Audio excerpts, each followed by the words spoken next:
you're married now for the third time. How, as a Catholic, do you balance that in your mind and in your heart?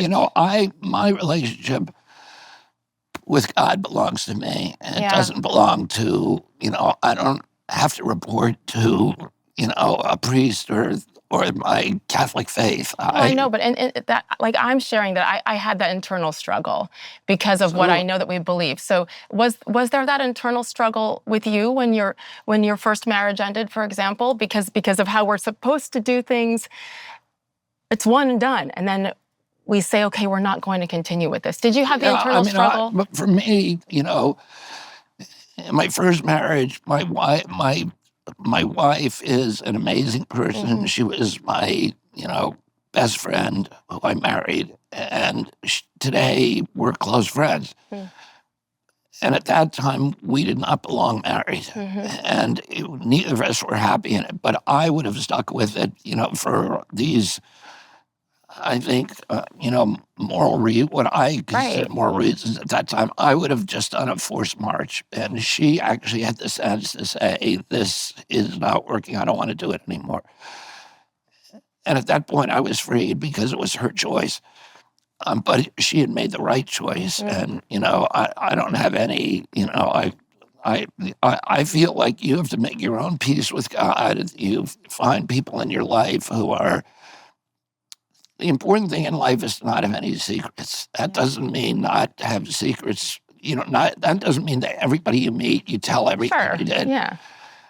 It means that there needs to be at least one person in your life who knows everything about you and who you have no secrets from. And, hopefully a spiritual advisor, somebody who's wise.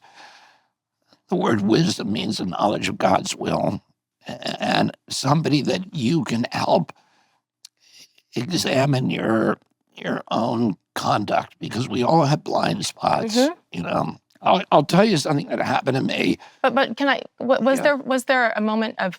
Did you have to forgive yourself for these failed marriages, especially because of your commitment to Catholicism and your faith in the church, or was it just, hey, I know what's right and what's wrong? Once I know what's right, I can do it without any aside remorse. from what we're told to believe as Catholics.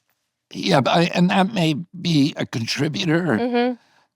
The wisdom of the ages, but why life is complicated, morality is complicated, and